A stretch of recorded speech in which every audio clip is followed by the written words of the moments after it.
Welcome to the Wonders of Watercolour, where every week we show you how to paint with watercolour no matter what your level. This week we're going to be painting this really pretty rosehip using watercolours with easy to follow steps, and we even provide you with a free traceable that looks like this that you can grab over on our free version of Patreon. More details about that later, but for now, let's get started. So with watercolour we work from light to dark, and I'm adding a puddle of water in the bottom of my little mixing well here, and I'm going to start off by mixing the lightest colour that I see on the rosehip. You can see that I've already drawn it out from the image that I showed you earlier on, so we've got a lovely clean outline to work from. The first colour I'm going to mix up is a lovely kind of muted orangey tone. You could use a watered down red for this, any kind of muted red that you've got, something like Indian red or something like that would work really, really well. And I'm going to paint this all over the rosehip that you see. I've also drawn in the shadow here because I do think it looks really cool and it gives it a bit of realism. The paper I'm using today, by the way, it's from Khadi papers, and I have used the rough version of this before. This is the smooth version. I haven't used this paper before, only when I did the trial piece there, but it's not the most robust paper, but it is really nice to have in a little kind of rough sketchbook like this. I really like it. So we'll see how we get on today. And so you can see the size, it's a little square, but I'll pop them all in the description box underneath this video. And I am using my brushes from my own set from Craftermo. In case you're new here, we did a collaboration last year and they were so popular that we've done a second release. We still have some left, but if you like the look of them, I'll tag them underneath. But for now, let's get on with this. So we're mixing up this lovely muted tone to start with. I'm going to also have a puddle of an orange colour here. So we've got that muted pinky tone, we've got an orange tone, and we also want to have a lovely bright red. So any bright red or any bright orange that you have, that's what you want to have mixed up ready. Okay, so we've got some nice bright colours here to start with. I'm using my paints from Deep Light today. These are just 7 colours that I've got here, but you can, as I said, use any colours that you have. I will give you alternative colours as we work through so that you can join in with us. We're all about getting everybody painting here on the Wonders of Watercolour. So I'm going to switch brushes. I think that's a little bit too big. I'm going to go to my number 2 size. I'm going in first of all with that pinky tone. This is actually called Gerda's Pink, and we're going to go all over the rosehip fruit like this. Straight onto the paper, wet on dry, and over that little thing there. Avoiding the highlights if you can.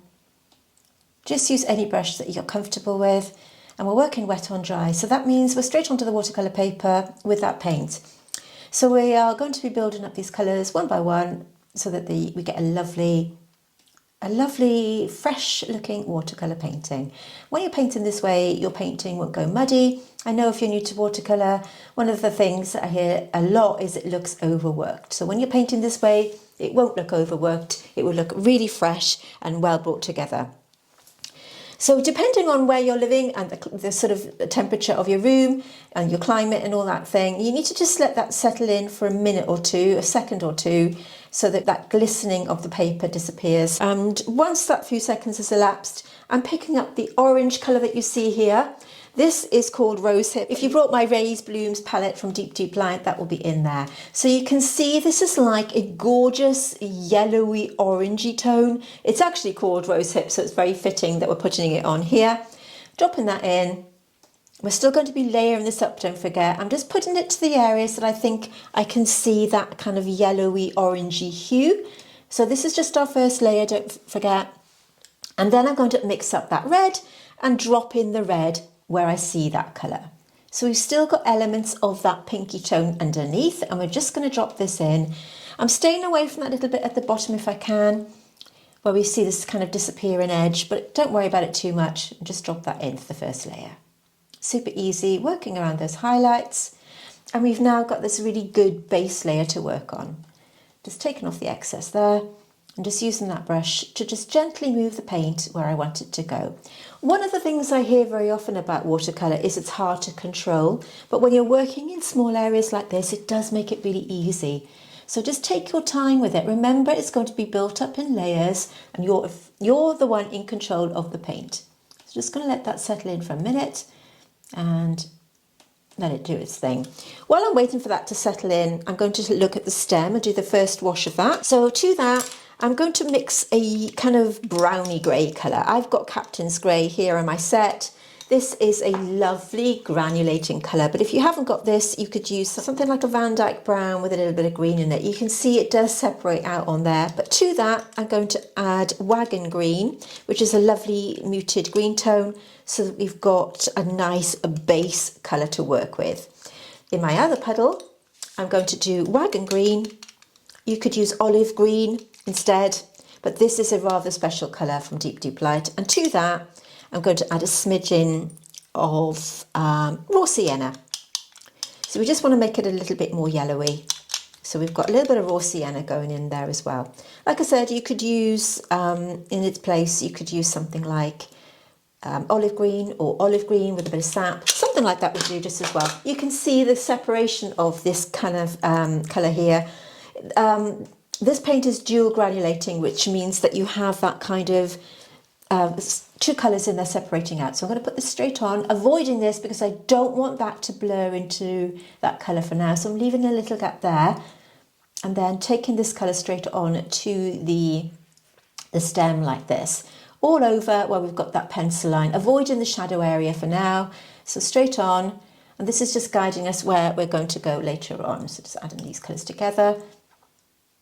I'm just going to add a little bit more of that green tone actually. I think it's not quite green enough. So straight onto the paper, Captain's Grey along with the beautiful Wagon Green. You can see the swatch card here that I've got on the side.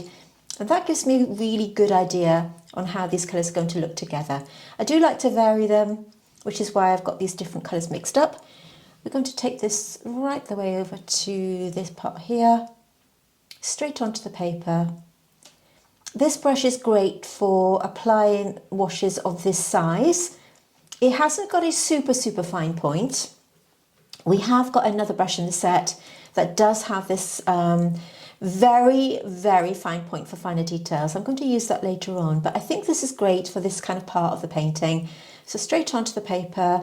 I'm almost using it like a felt tip pen colouring in here, as you can see. It does make the application nice and easy for you, which is what I did when I designed these brushes. I wanted application to be easy for everybody. So that's what I had in mind when I designed them. You all seem to really love them. We've got some great reviews over on Craftermo, so I'll put the link in the description box if you want to check them out for yourself. Put that on there. While I'm waiting for that to dry, I'm going to go back into the other colours and just drop them in like this. I'm going to mix a tiny bit of that Captain's Grey on its own here. Just add a little bit more. You can see on the palette it's quite brown, but when you mix it up, it does kind of, it's one of those what I call magical colours, and it does change as you're working with it. So while this is still wet, I'm just going to drop it in here and there to give a little bit of variation. Just drop it in. Okay. Now this paper isn't as kind of robust as my normal paper, so I want to be a little bit careful with it. I'm normally a fan of rough papers, like Arches 100. Arches is one of my favourite. So I am quite new to this paper, so I don't want to overwork it because I'm a little bit worried it might start to pill. But it is 100% cotton.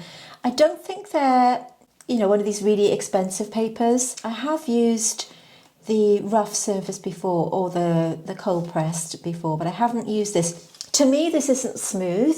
This looks more of a textured paper, but it is kind of like a handmade, that kind of rougher surface anyway. So we're just going to get that on and let that first layer settle in. And as I've got it mixed, I'm picking up these colours, and I'm just going to take this all over the top section like this. Just popping it on. Really easy. Make sure that that's dry. You don't want these to bleed together really, if you can help it.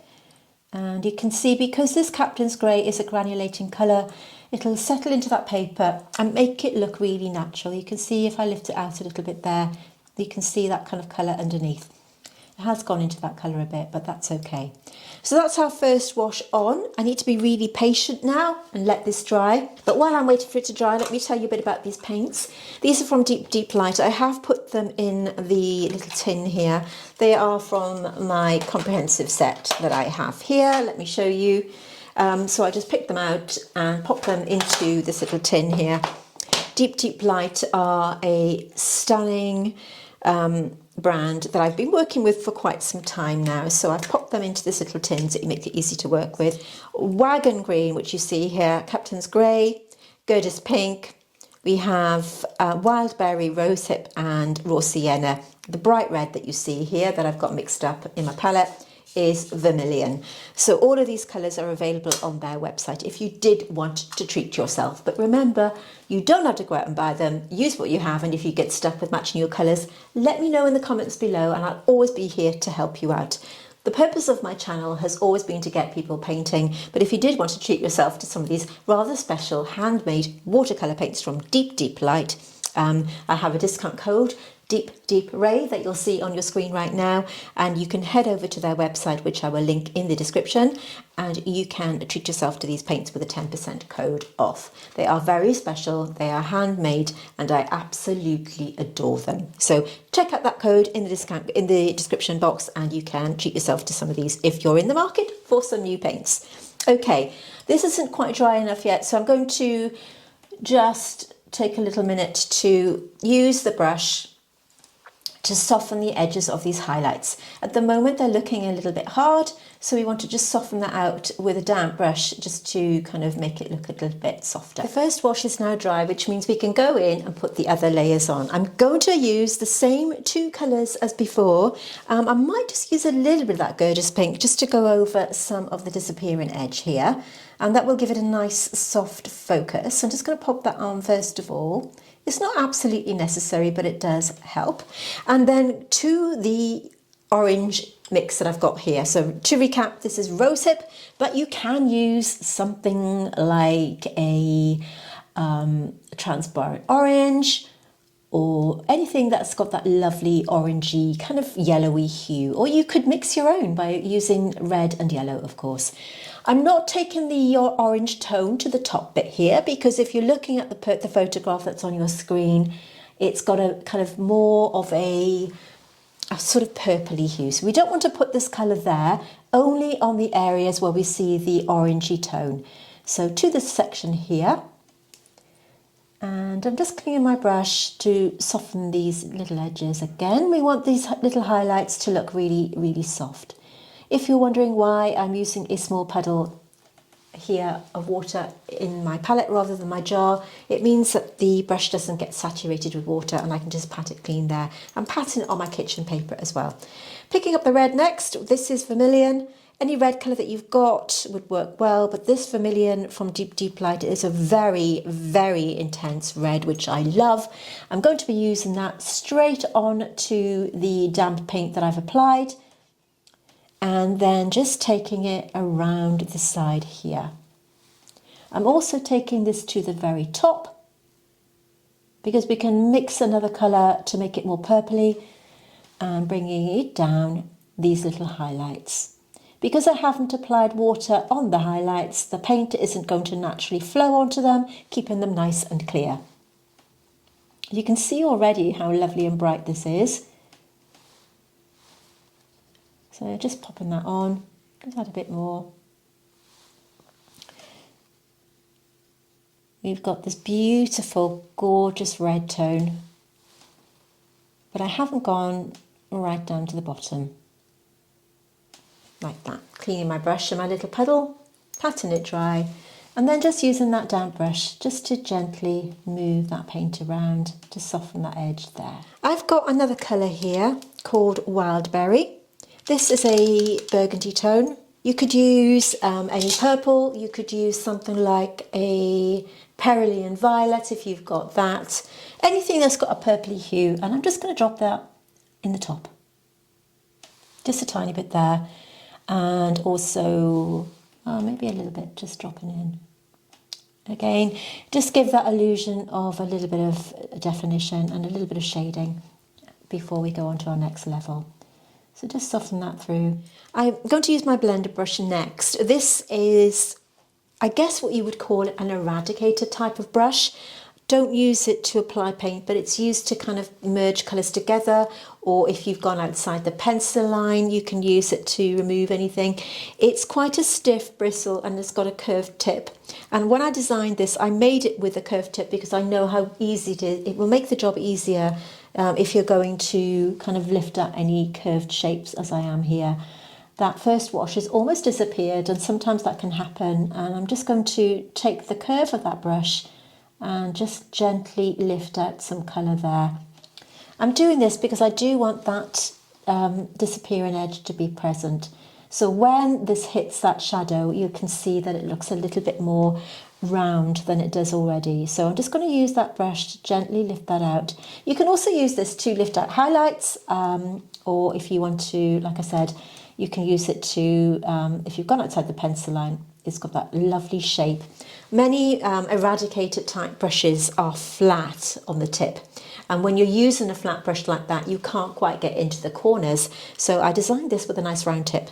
So this is part of my set from Craft Demo. Again, I will link them in the description underneath. Because this paper isn't as robust as my normal paper, I'm going to be a little bit careful with it because I can feel it kind of starting to pill. So I'm leaving that there for now. I'm going to switch brushes this time. This is the brush I spoke to you about earlier. My number 4 brush that has a lovely point. So you're going to look for something that's got a really fine tip at this point, because I want to add a little bit of detail to the top part while I'm waiting for that to dry. I'm going to go back in with my Captain's Grey. You could use any sort of browny tone that you've got. Although it's called Captain's Grey, it's more of a browny green tone, but it is a very, very special colour. It's granulating and it's dual granulation. It's got that separation so that when you use it wet on wet, it does separate out into a beautiful dual tone. But you can use sepia, you can use Van Dyke Brown, anything like that. I'm just going to zoom down a little bit for you so that you can see exactly what I'm doing here. This brush has a fine point, so this will get in all the little bits that we need. So the paint at this point is slightly thicker. I'm going to be using it from here. I've got it off camera because I wanted to get in nice and close. I'm just using that colour that I mixed up and I'm loading my brush with it. Now I want to be a bit careful around here because I don't want this paint to bleed into that. So what I'm going to do is I'm going to just use the tip of my brush to go outside these two, and I'll tackle this one a bit later. So we're just creating this negative space here. And we've got like a little layer here, like that, and then I'm coming down and just filling in these gaps. So you can see you need a brush that's got a really sturdy, fine point. And like I said, I don't want to go right up to the edge because I don't want these colours to blur together. And then whatever's left on the brush, I'm just going to come down and add a little bit of detail at the top to start to fill in these little wispy bits that we see. We've also got a little kind of bit that's coming up like that as well. We'll add another one here just to make it a little bit fancy. Okay, so we can get that layer on, go back in, I'm still picking up, it's the same colour, and then again just using that brush to take off the excess, and then just use that fine brush to get in some detail there. This is Wagon Green, just add a bit more water to that. We can go over that first colour now, and this time we can take it to this outside edge. So green, you could, like I said, you could substitute this with a nice sap green mixed in with olive green, anything like that would be fine. I want to get this on. I like these muted tones that deep light do, it's just why I'm using that. We've already got that base colour in. I'm working around some of the areas, not making it a solid colour, and on these parts here is what I meant. So coming down, using my number 1 brush. And as we hit the bottom, you'll notice as this colour comes down that it does change a little bit to more of a browny purpley tone. So get this colour on again, this is layer 2. This time using my number 4 brush because it feels more comfortable. We get that colour on. I'm going to just fade out the base like that. And then to that, I'm going to use, it might seem a bit strange, a little bit of that purple that we've got in there. So mix those two together a little bit, and then while it's still wet, we're dropping that in. Just on this edge here. and also here. It just gives a little bit of that variation, and we can take some of it around some of these little areas here. We're going to be using, like I said, not many colours today. It's a very limited palette, which makes everything really easy. Mixing those two together now and just making sure that I go right up to that edge there. And we can pick up some of the brown if you want to and start to just add a little bit of contrast to that. We've got a little bit of a sort of, I guess it would be a thorn here, which I'm painting that in like that. And we've got one here, which I'm just putting that in. It's kind of back to front, but that's okay. I've added raw sienna to the mix because there's a tiny bit of that colour here. So any sort of lighter colour will do. You don't really need to put that in, but it's such a tiny little thing. You could just leave it and use any of the colours that you've used already, actually. But I had a colour, any light colour brown that you've got will work well on this top bit, and then we can negatively paint around that. I don't feel this is bright enough, so I'm going back to my red, going back over that colour. I don't want to upset the paper too much. You can see how it's starting to just go a little bit weird on me. Technical term, I shouldn't say that. You know what I mean though, if you're used to painting it, you can see that that's, and I'm not hiding anything from you, this paper isn't the best, but I wanted this kind of sketchbooky look. That's why I'm using it. But you can still get really nice results from it, and I like it. It's just me with my heavy-handed painting. And it also shows you what not to do, but I do like that look. Now, of course, you can see that these highlights are looking a little bit too strong, but we can blend them out later. I don't want to lose them. It's better to keep them stronger and then blend them in later. I'm going to mix a bit more purple while I'm waiting for that to dry a little bit. But with that purple, we can now go back over that, drop that in. And I'm also going to put a little bit here on the side. And down the bottom. And just gently blend that in. We can now take it up to that missing line. And just smarten that up a bit. For the shadow colour, I'm just going to use a watered down version of the Captain's Grey mix that I've got here with a tiny bit of that purple. So we're just looking at a kind of muted grey tone. We're going to get this in first of all with that little bit of purple. Again, I don't want to really touch the Rosehip itself because I don't want that colour to bleed. So I'm leaving a tiny gap between the two at the moment just to get this on.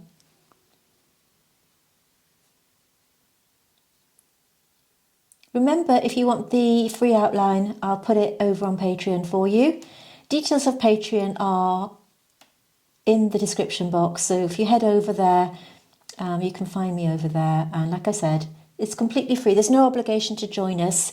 We do, though, have full-length botanical painting tutorials over there that are exclusive for my patrons. You won't find them here on YouTube at all. So if botanical painting is something that really interests you and you really want to level up, let's just take a little look to see what you get. When you join Patreon, you will have access to exclusive content that you just won't find here on YouTube. Whether you're a seasoned artist or just dipping your brush into botanical watercolour, you may want to join us here on Patreon, where the magic happens. And with Patreon's new collections tab, it makes accessing the tutorials super easy.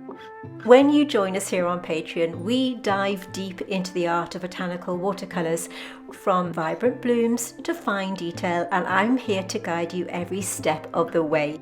We have 3 membership levels to suit your skill and budget, and we even have a mentorship and coaching level, so if you're serious about developing your skills, then this could be the level for you. And now you can join Patreon for free, which will give you access to all of our YouTube traceables, which will be delivered weekly to your inbox, so no more scrolling through for the images. So if you are ready to embark on a watercolour adventure, unlock exclusive content and join a community that celebrates the beauty of botanicals, hit that join button, which I will link in the description. Okay, so you can join Patreon and leave at any time. We do have that mentorship level where you can have feedback from me. You can send paintings to me as I described in that little video snippet there. So if that's something that appeals to you, then do check us out. But for the outlines, like I said, it's completely free. You haven't got to join us there to pay, but you'll find that all the Patreon tutorials will be just for my patrons, and you won't find them here on YouTube. But all our YouTube tutorials are full length anyway, so if you just want to join in with us here, you're more than welcome to. We'd love to see you here with us every single week. And in that regard, if you do like this kind of content, you may want to consider subscribing by hitting that subscribe button below. And there's a little bell on the side there that if you hit that bell, it will tell you when I upload and you won't miss out. So do consider doing that. And of course, you might want to give this video a thumbs up. It's a way of letting YouTube know that you enjoy my content, and I would really appreciate your support. Now that housekeeping's out of the way, you can see that I'm just adding a little bit more colour to this shadow. I want to keep it nice and soft. I'm going to get on first of all, and then what I might do is just gently blur it out with my other brush. But we have got some detail to put on this, but you can see already how it's coming to life. Nice and easy. I'm going to let that dry again and I'll be right back. I'm going to use my blender brush to soften these highlights. I do feel they're a little bit strong, so by just using the tip of that brush, just damp, and then just cleaned it on my kitchen paper, you can just pat that outside edge just to take off any hardness. And I'm going to do the same here because I do feel that this shadow area on the bit here is looking a little bit harsh. So just by using the brush there, you can just soften that edge through with some water on the brush. So just soften that out, and it just makes it look a little bit more natural when it hits the paper. These shadows aren't really hard. You can just, well, you can get a hard outline with a shadow, but I just wanted it to look a little bit softer. On this bit here, I do feel that it is a harder edge, but I'm just going to soften it through very gently there.